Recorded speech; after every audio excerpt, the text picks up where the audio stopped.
ನಂಜನಗೂಡಿನ ಚಾಮುಂಡೇಶ್ವರಿ ವಿದ್ಯುತ್ ಸರಬರಾಜು ನಿಗಮದ ಕಚೇರಿ ಸಭಾಂಗಣದಲ್ಲಿ ರೈತರ ಕುಂದುಕೊರತೆ ಸಭೆ ನಡೆಯಿತು. ತಾಲೂಕಿನ ರೈತ ಮುಖಂಡರು ಚೆಸ್ಕಾಂ ಇಲಾಖೆಯಲ್ಲಿ ಕಂಡುಬರುವ ಸಮಸ್ಯೆಗಳನ್ನು ಬಗೆಹರಿಸುವಂತೆ ಮನವಿ ಮಾಡಿದರು.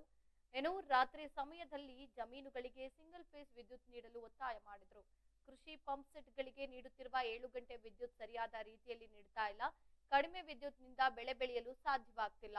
ಜಮೀನುಗಳಲ್ಲಿ ರಾತ್ರಿ ವೇಳೆಯಲ್ಲಿ ಕಾವಲು ಕಾಯಲು ಹೋದ ಸಂದರ್ಭದಲ್ಲಿ ವಿದ್ಯುತ್ ಇಲ್ಲದ ಪರಿಣಾಮ ಕಾಡು ಪ್ರಾಣಿಗಳ ಕಾಟದಿಂದ ಬೆಳೆಗಳಿಗೆ ನಷ್ಟವಾಗ್ತಿದೆ. ಜೊತೆಗೆ ಪ್ರಾಣಾಪಾಯದ ಸಾಧ್ಯತೆ ಕೂಡ ಹೆಚ್ಚಿದೆ.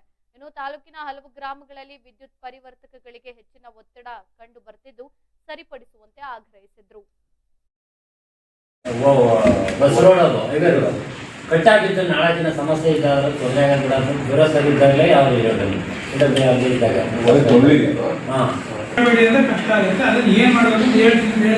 ಮಾಡಿ ಸರ್, ಒಂದ್ ಕಡೆ 3 ಮಾಡಿ, ಇನ್ನೊಂದ್ ಕಡೆ 2 ಮಾಡಿ, ಇನ್ನೊಂದು ಡಿಸಿ ಹಾಕಿ ಸರ್.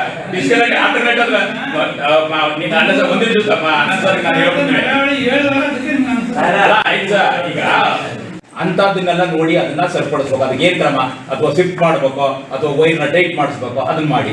ಕೆಲವು ಗ್ರಾಮಗಳಲ್ಲಿ ಹಳೇ ಕಂಬಗಳವೆ, ವಾಲ್ಗಂಡೈತೆ, ಮುರಿದೋಗ ಪರಿಸ್ಥಿತಿ ಐತೆ, ಶಿಥಿಲವಾಗದೆ.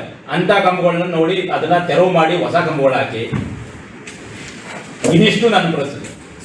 ಮುರಿದಾಗ ಆ ಮಟ್ಟಿಗೆ ಹೋಯ್ತದೆ, ಜೋತಾಡ್ತಿರ್ತದೆ, ನೀರಿಗೆ ಹೆಚ್ಚಾಯ್ತದೆ. ಅಂತದನ್ನ ನೋಡಿ ಸರಿಪಡಿಸ್ಬೇಕು. ಕೆರೆ ಒಟ್ಟಾರೆ ಹೇಳ್ತೀನಿ, ನಮ್ಮ ನಂಜನಗೂಡು ತಾಲೂಕಿನಲ್ಲಿ ಎಷ್ಟು ಕೆರೆಗಳವೆ, ಎಲ್ಲಾ ಕಡೆ ಕೆಲವೊಂದು ಕೆರೆಗಳಲ್ಲಿ ಕೆರೆ ಮಧ್ಯದಲ್ಲಿ ಲೈಟ್ ಕಂಬ ಹೋಗದೆ, ಅಲ್ಲಿ ಏನಾಗ್ತದೆ, ವೈರು ಜೋತಾಡ್ತಾ ಇದೆ.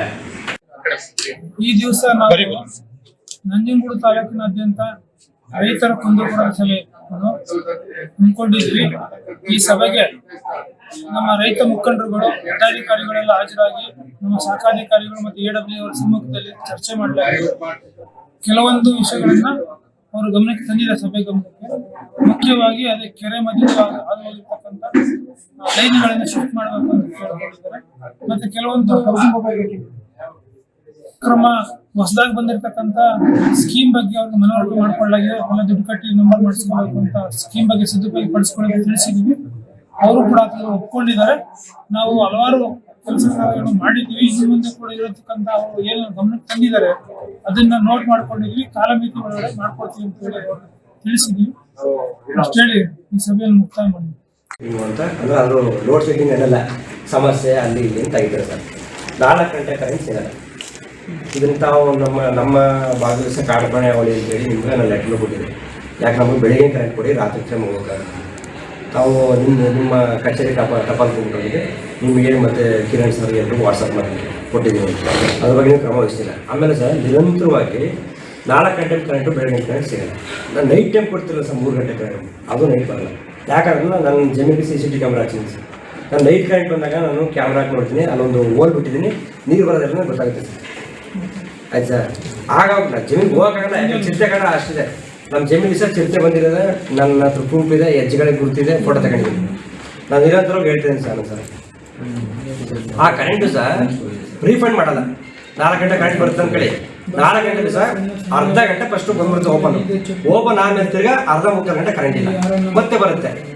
ಲೈನ್ಮೈನ್ ಕೇಳಿದ್ರೆ ಅದು ಸಮಸ್ಯೆ ಅದ, ಬೇಗುಲ್ ತೆಗೆದಾರ, ಕಟ್ಕೊಳ್ಳೋದು ತೆಗೆದಾರ, ಮುದ್ದಳಿ ತೆಗೆದಾರ ಅಂತ ಹೇಳ್ತಾರೆ. ಏನು ಸಮರ್ಪಕ ಉತ್ತರ ಇದೆ ರಿಪೀಟ್ ಆಗ್ತಿದೆಯಾ ಸರ್? ಯಾವಾಗಲೂ ಅದಕ್ಕೆ ನಾವು ಸರ್, ನೀವು ಡಾಕ್ಯುಮೆಂಟ್ ಪ್ರಕಾರ ನಾವು 4 ಗಂಟೆ ಕರೆಂಟ್ ಹಾಕಿ ಕೊಟ್ಟಿದ್ದೀವಿ, ರಾತ್ರಿ ಟೈಮ್ 3 ಗಂಟೆ ಕೊಟ್ಟಿದ್ದೀವಿ. ನಿಮ್ಮನ್ನು ರೆಕಾರ್ಡ್ ಇದೆ ಸರ್. ಆ ರೆಕಾರ್ಡ್ನ ಸರ್ ಒಂದು 7-3 ತಿಂಗಳು ತೆಗೆದು ತೋರಿಸಿದ್ದಾರೆ. ಯಾಕಂದ್ರೆ ನಾವು ಹೇಳೋದು ಸುಳ್ಳಾಗಿರ್ಬೋದು ಅಂತಂದ್ರೆ ನೀವು ಅನ್ಬೋದು. ಎಲ್ರಿಗೂ ಪ್ರಸ್ತುತಪಡಿಸಿದ್ದಾರೆ. ಯಾಕಂದ್ರೆ ನಾವು ನಿರಂತರವಾಗಿ ಸರ್ ಇದ್ರ ಬಗ್ಗೆ ಹೇಳ್ತಾ ಇದ್ದೀವಿ. ಕರೆಂಟ್ ಸಿಗ್ತಾರೆ ಬೇಸಿಗೆ ಸರ್. ಈಗ ನಾವು ಬೆಜ್ಜನವರು ಮಳೆ ಅಷ್ಟೇ ಮಳೆ ಇಲ್ಲ ಅಂತಿರ್ಬೋದು ಸರ್. ನಾವು ಬಾಳೆ ಹಾಕಿಟ್ಟು ಒಂದು ಕೆಲಸ ನೀರು ಸಾಲ್ತಾ ಇಲ್ಲ ಪರಿಸ್ಥಿತಿ ಇದೆ. ಆಮೇಲೆ ಆಗಲ್ ಕರೆಂಟ್ ಹಾಕೋಬಿಟ್ರೆ ಅದ್ರ ಬಗ್ಗೆ ನೀವು ಏನು 25 HP ಟ್ರಾನ್ಸ್ಫರ್ಗಳನ್ನು ಪ್ರತಿಯೊಂದು ಎಲ್ಲೆಲ್ಲಿ ಸಮಸ್ಯೆ ಆಗಿದೆ ಅಲ್ಲೆಲ್ಲಿ ಅಳವಡಿಕೆ ಮಾಡಬೇಕು ಅಂತೇಳಿ ಎಲ್ಲೆಲ್ಲಿ ಎಸ್ಟಿಮೇಟ್ ಮಾಡ್ತಾರೆ ಅಲ್ಲೆಲ್ಲ TCಗಳನ್ನು ಕೊಡಿಸೋದು. ಕೆಲವೊಂದು ಕೊಡಿಸಿದ್ರಿ, ಕೆಲವೊಂದು ಕೊಡಿಸಿದ್ರಿ. ಇವತ್ತೇನಾಗ್ತದೆ, ಏನು ಅಕ್ರಮ ಸಕ್ರಮ ಯೋಜನೆ ಮರುಸ್ಥಾಪನೆ ಆಗ್ತು. ಇವಾಗ 25 HP ಪ್ರತಿಯೊಂದು ಟ್ರಾನ್ಸ್ಫಾರ್ಮರ್ಗಳನ್ನು ಅಳವಡಿಸಿದ್ದೀವಿ. ಇವಾಗ ಏನಾಗಿದೆ, ಅಲ್ಲಿ 4 ಜನ 5 ಜನ ಹೇಳ್ಕೊಂಡಿದ್ದಾರೆ, ನಾವು 6 ನಂಬರ್ ಕೊಡ್ಲಿಕ್ಕೆ ಆಗಲ್ಲ ಅಂತ ಹೇಳ್ತಾ ಇದ್ದೀರಿ. ಅದು ನಮ್ಮ ಸಮಸ್ಯೆ ಅಲ್ಲ. ನೀವು ತಾವು ಟ್ರಾನ್ಸ್ಫಾರ್ಮರ್ಗಳನ್ನು ಅಳವಡಿಸ್ಕೊಂಡು ಸಹ ಮೊದಲು ಸರ್ಕಾರನೂ ಆದೇಶ ಮಾಡಿತ್ತು. ಆದೇಶ ಮಾಡಿದ್ಮೇಲೆ 25 KV TCಗಳನ್ನ ಹಾಕಿರೋದು.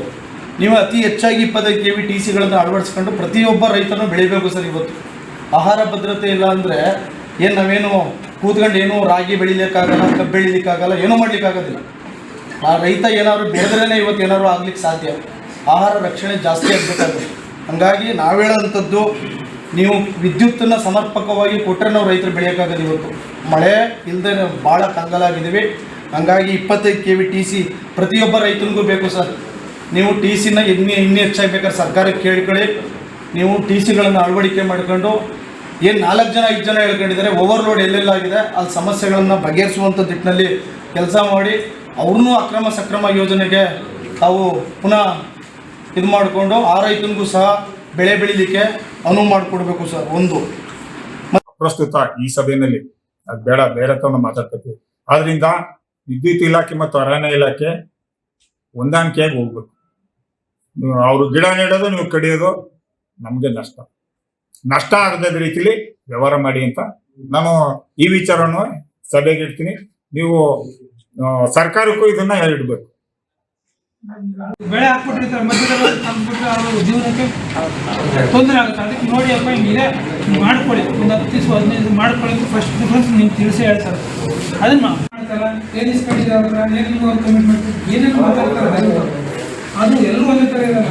ಏನು ಅನಿವಾರ್ಯವಾಗಿ ನಾವು ಡಿಸ್ಕೌಂಟ್ ಮಾಡಬೇಕಾಗುತ್ತೆ. ಬಟ್ ಆದರೂ ಕೂಡ ನಮ್ಮ ಯಾಕೆ ಅಂತ ಅನ್ಕೋಬೇಡಿ. ಮೊದಲು 10,000 ಕಟ್ತಿದ್ರಿ, ಈಗ ಅದು 15 ಮಾಡಿದ್ದಾರೆ ಅಷ್ಟೇ ನಡೆಸಿದ್ರು. 15 ಪ್ಲಸ್ ಡೆಪಾಸಿಟ್ ಫೀಸಿಬಿಲಿಟಿ ಇರ್ತಕ್ಕಂಥ ಟ್ರಾನ್ಸ್ಫರ್ ಮಾಡಬೇಕು. ಫೀಸಿಬಿಲಿಟಿ ಇಲ್ಲ ಅಂದರೆ ಒಂದು ಸೆಲ್ಫ್ ಸಬ್ಸ್ಕ್ರಿಪ್ಷನ್ ಇಲ್ಲ ರೋಡ್ಗೆ ಅಡ್ಡ ಬಂದಿದೆ. ಅದೇನಾಗಿದೆ, ಅದ್ರ ಅಡಿಯಲ್ಲಿ ಮರ ಹೋಗಿದೆ. ಗಾಳಿ ಬೀಸ್ತು ಅಂತಂದ್ರೆ ಮರ ತಗಲಿ ವೈರ್ ಕಟ್ ಆಗಿದ್ದಿತ್ತು. ಬಸ್ ರೋಡ್ ಅದು ಹೈವೇ ರೋಡ್ ಕಟ್ಟಾಗಿದ್ದು 4 ದಿನ ಸಮಸ್ಯೆ ಇದ್ದಾಗ ತೊಂದರೆ ಕೂಡ ದುರಸ್ ಆಗಿದ್ದಾಗಲೇ ಯಾರು ಇರೋದಿಲ್ಲ. ಇದ್ದಾಗ ಹಾಂ ಕಷ್ಟ ಆಗುತ್ತೆ. ಅದನ್ನು ಏನು ಮಾಡಬೇಕು ಅಂತ ಹೇಳ್ತೀನಿ.